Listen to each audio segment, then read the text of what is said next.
elektromagnetik. Sini tokoh yang berperan adalah Michael Faraday dan Lenz ya. Nah, kalau Michael Faraday tentang besarnya, sementara Lenz tentang arah arusnya. Yang pertama adalah kasus kawat memotong medan magnet. Ini harus memotong medan magnet. Nah, jika ada kawat memotong medan magnet, maka besar gegel yang timbul adalah B kali L kali V. B-nya adalah kuat medan magnet, L-nya adalah panjang kawat, V adalah kecepatannya, dan theta adalah sudut antara arah kecepatan arah medan magnet. Nah, biasanya tegak lurus. Kalau tegak lurus berarti GGL-nya adalah B dikali L dikali V. Kasus yang kedua, adanya perubahan flux dalam loop kawat. Flux itu C ya, delta, harus ada perubahan flux. Nah, diberikan oleh hukum Faraday itu GGL sama dengan N dikali delta flux per delta T. Ya, tanda minus ini nanti hanya konsekuensi dari hukum Lenz, itu yang kita jelaskan kemudian.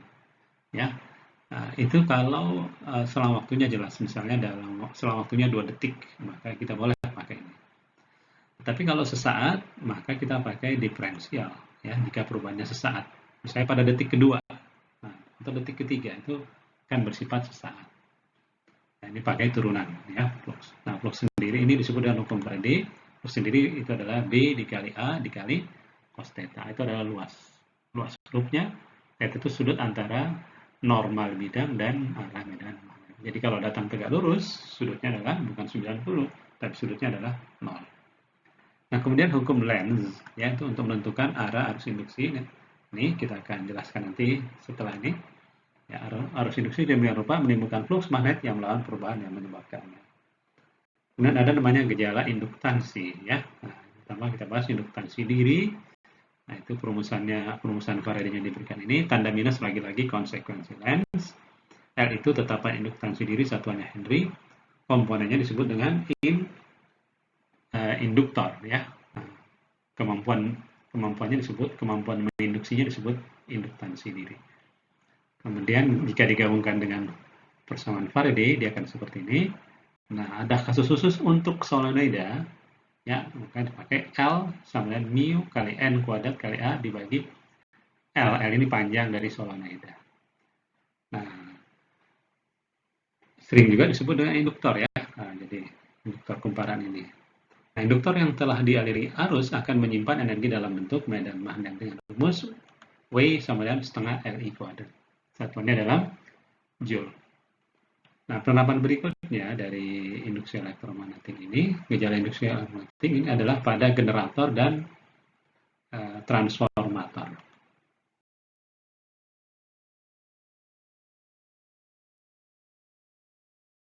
Terus menerus ada, kalau kita lihat misalnya pembangkit listrik tenaga air terjun, ya, turun, berubah dari potensial menjadi kinetik, memutar turbin, itu bergerak sehingga timbul perubahan flux terus menerus. Atau pada dinamo juga demikian, pada genset juga demikian, ya, ada yang berputar.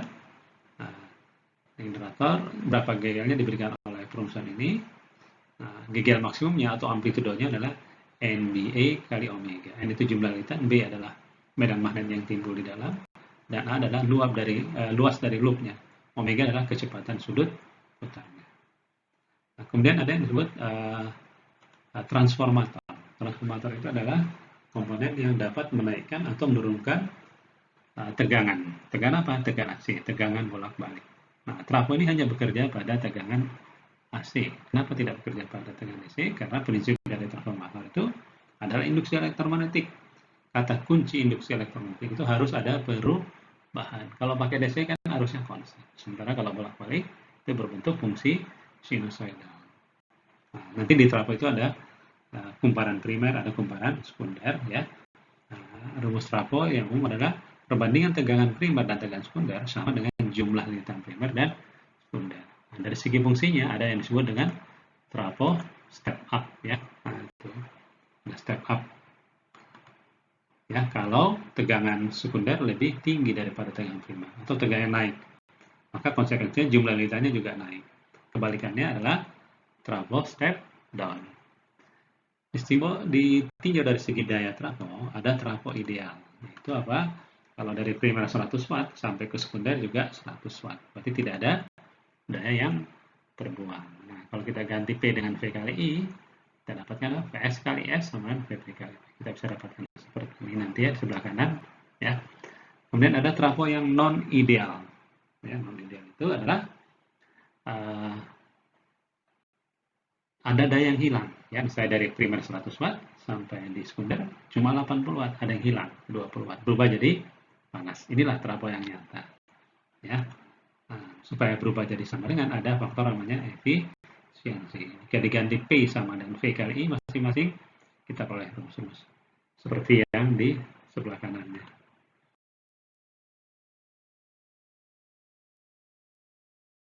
Tentang hukum Lenz, yaitu cara menentukan arah arus induksi. Nah, tadi adalah di sini arah arus induksi sedemikian rupa menimbulkan flux, menimbulkan flux magnet yang melawan perubahan. Ya. Melawan perubahan artinya tidak mau berubah. Apa artinya melawan perubahan? Dia ingin selalu tetap. Nah, supaya dia tetap seperti semula, harus timbul arus induksi. Jadi arus induksi yang timbul ini supaya fluxnya tetap seperti semula. Bagaimana contohnya? Sambil ada 3 contoh.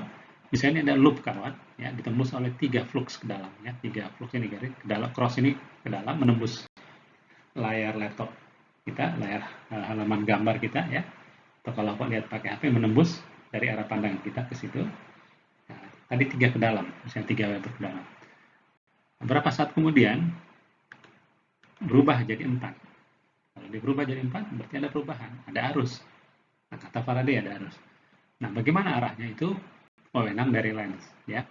Nah, 3 jadi 4, ingin melawan perubahan, ingin tetap jadi 3, maka harus timbul 1. Nah, kita misalkan tandai warna merah. Bukan berarti fluxnya berwarna-warni, ya. Nah, merah inilah yang nanti menentukan arah induksi. Ini arahnya kemana nih? Keluar, dot. Menuju ke kita. Nah, caranya apa? Ambillah jempol kita itu menuju ke arah kita, keluar. Arah jempol, keluar. Terus arah 4 jari yang lain, itulah arah arus induksi. Maka nanti muncul arus induksi yang berlawanan dengan arah putaran jarum jam. Arah arus induksi ini disebut sebagai arus induksi, ya, yang berlawanan arah jarum jam ini, yang menimbulkan flux yang melawan perubahan yang menyebabkannya. Mungkin satu contoh lagi, misalnya ini ditembus 4 ke dalam. Beberapa saat kemudian berkurang, tinggal 2 ke dalam. Supaya tetap 4 ke dalam, maka harus timbul 2 ke dalam lagi. Nah, perhatikan yang merah, arahnya ke dalam. Ya, jempolnya arah ke dalam, menembus halaman gambar, ya, dari arah kita. Kemudian dia arah 4 jari yang lain itu adalah apa? Searah putaran jarum jam. Nah, itulah arah arus induksi. Yang merah ini, panah ini, itulah arah arus induksi. Atau bisa juga seperti ini. Nah, ini apa? 3 keluar, kemudian berubah jadi keluar. 2 keluar, dari 3 keluar menjadi 2 keluar, 3 dot menjadi 2 dot. Supaya tetap jadi 3 dot, maka harus muncul lagi 1 dot. Nah, supaya arahnya ke arah kita keluar, maka harus timbul arah arus induksi yang berlawanan arah putaran jarum jam. Nah, itulah tentang hukum Lenz. Nanti kita akan lihat soal-soalnya.